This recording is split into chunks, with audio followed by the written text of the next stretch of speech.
Carapato Vogel Carapato. What up, Louis? How you doing? I'm doing good, man. How are you, Grandma Misido? I'm good, man. We're going to be speaking to Carapato Mateo Vogel, who's a 3-0 TKO MMA fighter, making a lot of noise worldwide on Fight Pass, obviously, and not only 3-0, 3 finishes, if I'm not mistaken, and impressive submission finishes big as well. Big time. Man, he's young, he's confident, and he's got strangles for days. Totally. Let's talk to him. Let's jump right in it. Mateo Carapato Vogel, how you doing today? I'm doing fantastic, sir. How are you doing? Doing great. We saw you fight on TKO on Fight Pass, and it was a spectacular finish. Amazing. Arm triangle finish. You're 3-0, one of the rising stars in Canadian MMA. How does it feel to be 3-0 and fighting for the best brand in Canada?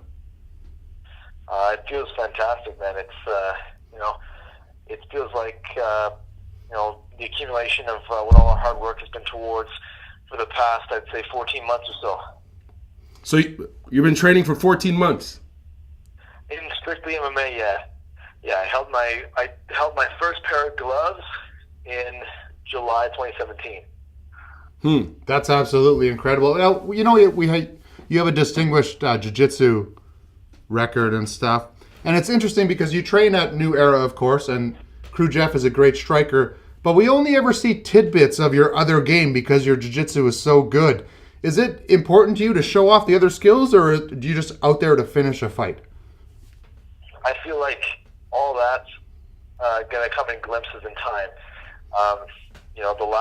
Just so happens the last few fights that I was in, team and I decided, that the best course of action was to take it to the ground. But, make no mistake, I have a fully rounded MMA game. I can strike, I can wrestle. You're seeing little bits of it come through. I think I maybe landed about 2 strikes the whole last fight, but I just feel like in time you guys will see that if you think I'm just a grappler, that there's a lot more beneath the surface, a lot more that you guys are going to see in the next few fights. Now, you have a wrestling background, don't you? You wrestled in high school? Tell us about that. I did. I started wrestling that actually got me into jiu-jitsu. Originally, I started wrestling in junior high school, so 12 years old. 7th grade or so. Yeah. I did that on and off until the 12th grade. So what schools were you at? They gave me a base in wrestling, and it was from that after I did that for about 2 years, it made me want to get into other things like jiu-jitsu. I was always obsessed with like these grapplers, right? Mm-hmm. And what school were you wrestling for? I was at Holy Trinity High School in Canada. Right. As far as your experience at TKO, what's it like to be fighting at TKO, the biggest promotion in Canada, particularly being on Fight Pass? Well, what does that feel like? Is that a lot of pressure for Carapato, or is it just business as usual? I wouldn't say a lot of pressure necessarily. It's certainly really exciting to be part of such a world-class organization. I wouldn't say that nerves or pressure or anything like that, because I've competed for so long and in both jiu-jitsu and I guess in wrestling as well. But it's certainly a whole new excitement being on a stage that size. Well, it's interesting. I mean, your record has brought a lot of attention to you and your gym. As a matter of fact, you were called out recently online by Tariq Ismail. Yeah, and Desert Storm. You read that. What do you think about that? A guy like you're very dominant in your MMA game, but you're new to the MMA game as well, and you've already reached the attention of people with more experience calling you out. How does that make you feel? It's not. I'm not super surprised. I know I've got a lot of attention, given the fact that I was very active this year, and that I just kind of emerged out of nowhere and had some success right away. So it's. I'm not really surprised that I'm starting to get called out now. But in terms of responding to those call-outs, I'm basically going to let it happen when it happens. If it's something the promotion wants, then it will happen. Now, what's your routine like generally as far as training at New Era? Tell us about your training routine in preparation for a fight. Okay.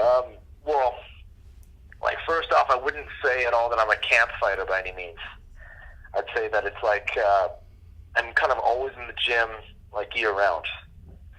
It's been I don't think we've taken a break for more than like a week or so, like around, I guess, the holidays last year. Wow. But just leading up to a fight, like I guess we kind of, it tends to be a little more game plan oriented when we got a fight schedule. That's about it. I'd say everything remains pretty similar year round.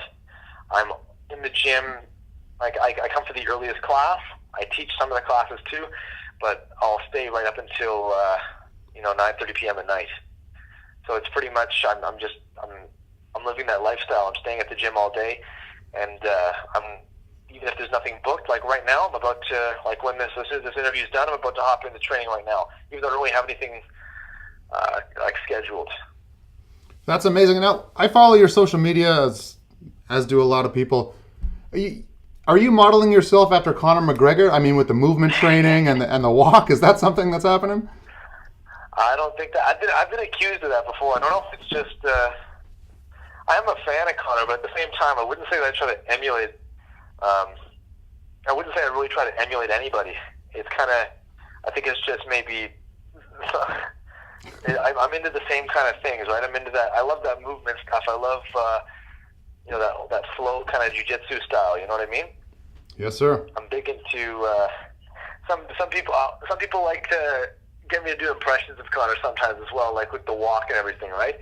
So you'll see videos of that Crew Jeff will post, or that somebody will post on their story of me doing like the billionaire strut. I guess that would be. I've seen it. This is why I'm asking the question. Yeah. Exactly. Yeah. I was just. I don't know that video that video. I just kind of trying to make my coach laugh. I guess after I was in a good mood after my first post weigh-in meal. It kind of brightened my spirits up at that point, so I decided it would be a good time to hit a billionaire strut. There you go. Now listen, being 3-0, and rising pretty quickly as we've talked about, what's the ultimate goal for you? Is it professional at the highest level? Absolutely. I want to go down as a legend in the sport. I've wanted to do MMA since day one. Even before I started doing jiu-jitsu, I've always had a goal in mind of being at the very top of the game. And my eyes have always been set on MMA since the beginning. I used to watch guys like George St. Pierre when I was a kid, and just these legends of the sport. I want to be on that kind of level where generations after me will still be talking about it. I want to be, my goal is to be a champion in the UFC and to reach the absolute highest possible level in MMA. All right, so for guys like me who are a little suspect in the brain area, tell us about your nickname and what it means and how you actually pronounce it. Okay. So, from my understanding, it's either Carapato or Cahapato. I've heard Brazilians say it both ways. I guess it depends on their accent.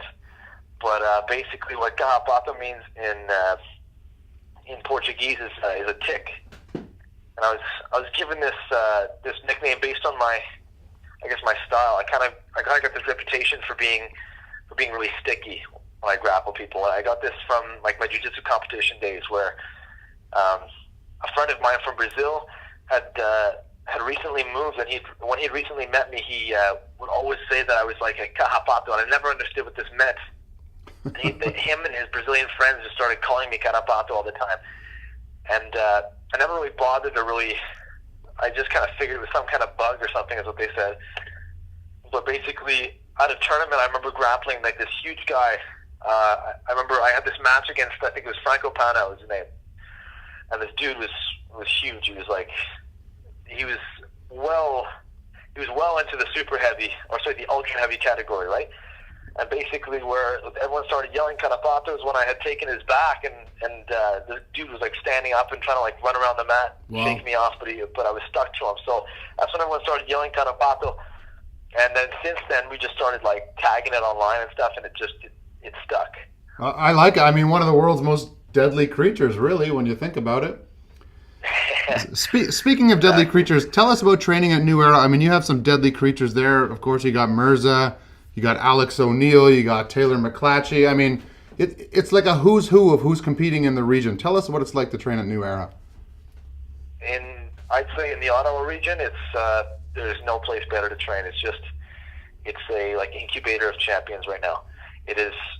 Wow, I like that incubator. Like every time you walk on the mat, we got our coaches are so dedicated to us here and like our success, and they're always like, I always have access to either Professor Pete, Crew Jeff, Jason Motard, and people like Rob Thomas. You know, I've got Dave McDonald here. I've got always great instruction here. Not to mention just the level of training partners I have. Like I have high level training partners in both jiu-jitsu and in striking and for MMA. We've got people that coming in. Like we've got a lot of guests that come in to. Like just last night, I was wrestling with my good friend Ilya Abelev. I've got basically people to push me in every area. You know, every sparring session that we have here is always, the mats are stacked. I don't know if you guys have seen, Crew Jeff's always like posting. Of course, yeah, go definitely. around the mat, like champion here, champion there, champion there. So since day one, I think I've kind of, when it comes to striking, I've kind of got my butt kicked by all these high-level strikers. So it's kind of forced me to catch up, if you will. It's, training here is basically, like, it's just pushing me to be my best daily. Now, Carapato, I don't mean to tick you off by asking this question, but who do you want to fight next? Who would you call out and see as someone that you want to compete against at your next TKO MMA match? Honestly, man, like, I said it before in my second fight, I do not give a fuck who I fight. I said it's basically, I'm gonna let people call me out at this point. That's how I feel about that. Well, that is happening, right? Yes, it is certainly happening now. Well, thank you very much for taking the time to talk to us. Is there any sponsors you want to give a shout out to while we have you on the phone? Oh, absolutely. I want to give a shout out to my main sponsor, which was Volden Contracting, taking care of me this whole fight camp. That's Peter Volpato. Man, Volden helped me out big time this fight camp. Also, I want to thank Whole Therapy. They kept my body intact the whole fight camp as well. I want to thank Justin Sakely at Flow Fitness, my athletic trainer, and I guess also guard players. Tommy TQ, he set me up with some sweet guard players gear, and he set me up with a sweet promo code. If you want to use Carapato on his website, fightshop.ca, on any of the guard players gear, you get 10% off, and then 20% of it goes towards my fight camp. That's awesome. I love guard players too. I wear their swag often. Thank you so much for talking to us. We're going to talk to you again on coming up to your next fight, if that's all right. Absolutely. My pleasure. Thank you very much. So this guy clearly is fearless and wants to fight the best. Your thoughts on that, Lewis Hill? I mean, my God, I love his confidence. He says he wants to go all the way to the top. And, we've heard fighters talk about this before. If you're halfway in, then you're halfway out. This kid's all in, man. And look at him. Look at the dominant performances he's had.